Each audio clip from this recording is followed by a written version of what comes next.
Alright, eto na mga kapatid. Binisita tayo mismo dito sa TV5 Media Center. Napakasipag, galing Nueva Ecija. Rumakit pa si Blythe. Hello po. Hello po sa inyo lahat. Work never stops. Yes. Ano, kamusta?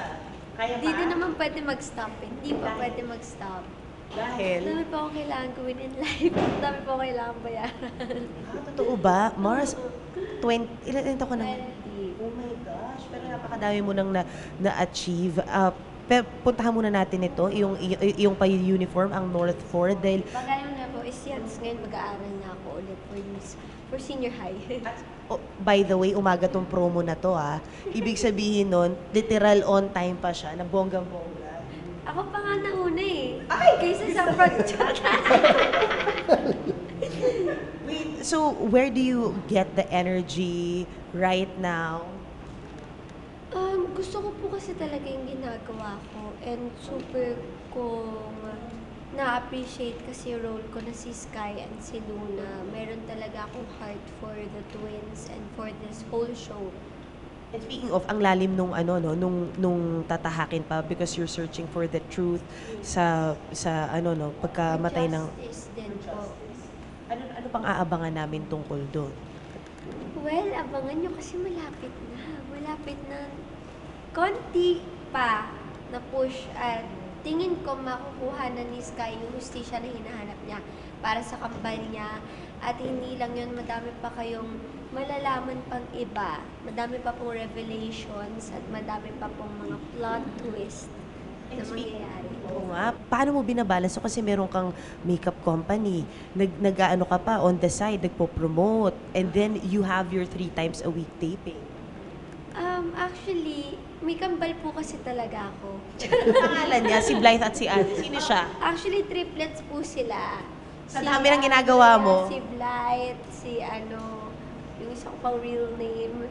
Pero ano po, I am very thankful for my mom and my sister. They really helped me balance things out. And super thankful din ako sa team ko sa Lucky Beauty. Kasi... Nagamit ko ngayon. Yes, thank you so much. Grabe, sobrang supportive po nila sa work ko at very understanding naman sila. At lagi pa rin nila ako ina-update. Lagi ako naka-phone.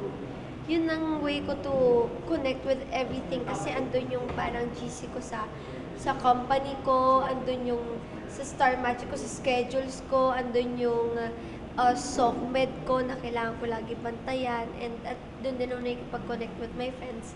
Yun yung phone ko actually.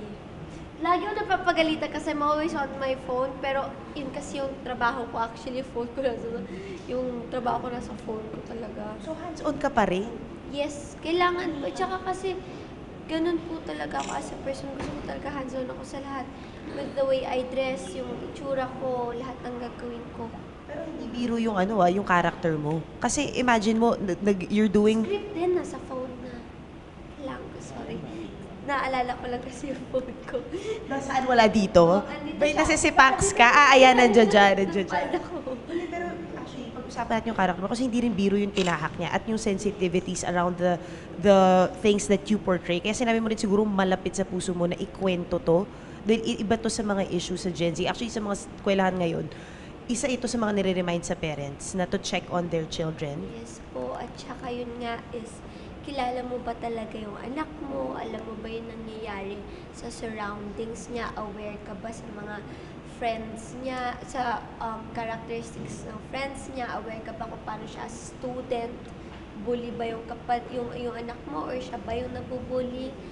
And ayun, for me, si Sky, hindi lang kasi siya character, medyo responsibility din siya sa akin. Kasi si Sky yung parang nagko-connect sa lahat ng tao. Siya yung nakaka-witness ng lahat tulad ng sexual assault sa teacher and sa student, yung mga bullying, yung mga injustice and unfairness na nangyayari sa school. Madalas si Sky yung nakaka-witness. So siya yung laging palabanan, siya yung lagi sumusugod. Pero doon mo din maaaral na hindi dapat sumusugod ka lang parati, dapat nagsa-strategize ka din and pinaprocess mo muna yung emotions mo. Yung may mga personal growth na nadadala mo sa trabaho at syempre in real life pagdating sa mga ganitong bagay na mag-strategize? Yes po. At saka wag lang so good. Wag lang barilan kung ano nung mga salita at nag-iisip din muna. Pero kasi si Sky, kailangan natin intindihin na she's just a teen. Minor pa siya eh. Kaya talagang, alam mo yun, dapat mas may understanding sa mga kids eh. Hindi tahimik lang sila, ganun. May nag-reach out ba sa'yo na fan regarding like yung mga topics na pinoportray nyo sa senior high? And ano yung naging response mo if so? Actually, madami naman po. Pero mas parang requests or mas madalas mga nag-open up din sila na ito din na experience ko din to. Meron din mga parents na thank you kasi mas ngayon mas gusto ko natutukan yung mga anak ko. I want to be more involved with them. Or kaya ask them lang how they are kasi ngayon po sa generation namin, hindi na lang siya physical bullying, kundi on social media as well. Meron din kasi dito mga natakal sa show na personally may mga kilala akong tao na pinagdaanan to sa school nila. Kaya yung ibang mga instances or mga scenes na kahit ako natitrigger ako pero parang kung ako nahirapan, what more pa kaya yung kaibigan ko na pinagdaanan to. So parang for them na din yung justice sa binibigay ko. So, ang bigat niya, paano kayo nagde-debrief as a cast? Lalo na, di ba, on some cast kayo, lahat kayo may kanya-kanyang issue na pinagdadaanan doon sa characters ninyo. Paano kayo nagde-debrief? Meron bang psychologist on set? Pwede, kanino nyo pwedeng i-chika yun? Na parang, teka lang, parang sobrang bigat ng eksena, kailangan ko atang mag-debrief. Wala naman po kami psychologist on set, pero we made an effort to make our set a safe space for everyone. Especially, we are tackling mental health issues, sensitive topics.